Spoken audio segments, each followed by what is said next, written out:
Joining us live now, Dr. Gloria Duffy, CEO of the Commonwealth Club of California. She has extensive experience on U.S.-Ukraine relations and worked with the Clinton administration to dismantle Ukraine's nuclear weapons. Dr. Duffy, thank you for joining us.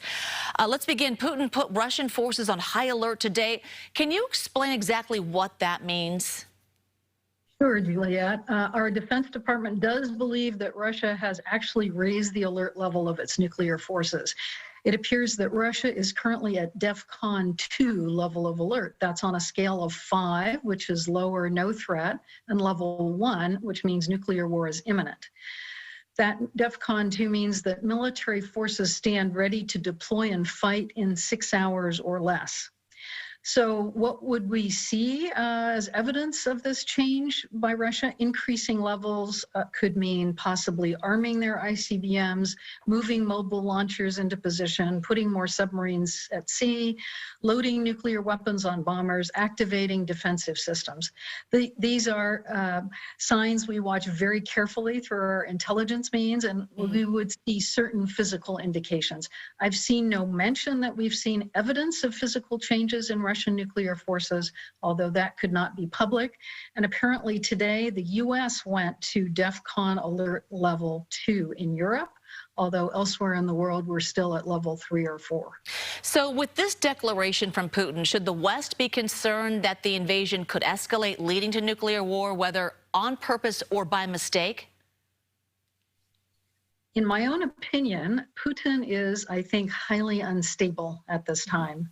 He's exhibiting signs, I'm no psychiatrist, but I would say paranoid psychosis, citing a non-existent threat from Ukraine as the reason for invading Ukraine, citing other actions from other countries that are taking to meet his threat, like aid to Ukraine and sanctions, as a reason for increasing his nuclear readiness level.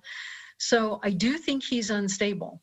I think we are taking a correct and prudent approach, not making nuclear other military threats in response, keeping our statements low key, not focusing on the nuclear issue.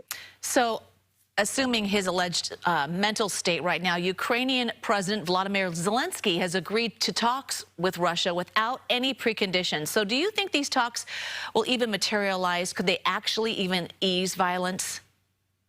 So I think they probably will materialize. The Russians had a lot of preconditions.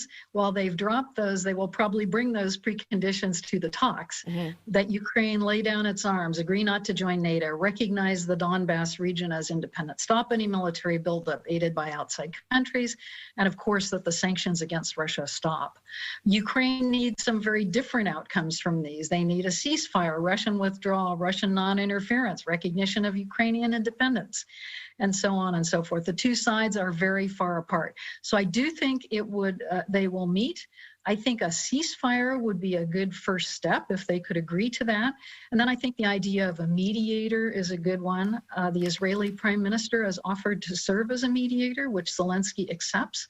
So I think the talks, it's impossible to resolve all of these differences at these talks, but I think if they could agree on a mediator, that might be a good thing.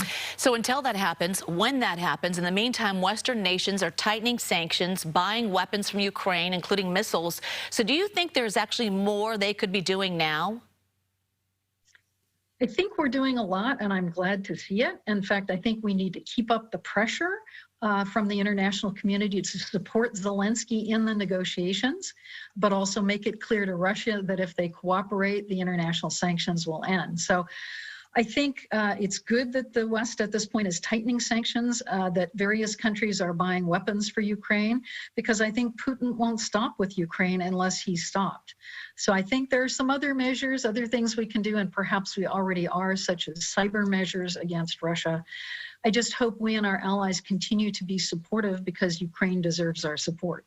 Dr. Gloria Duffy, thank you for your expertise and thank you for joining us. Thank you, Julie. Thank you.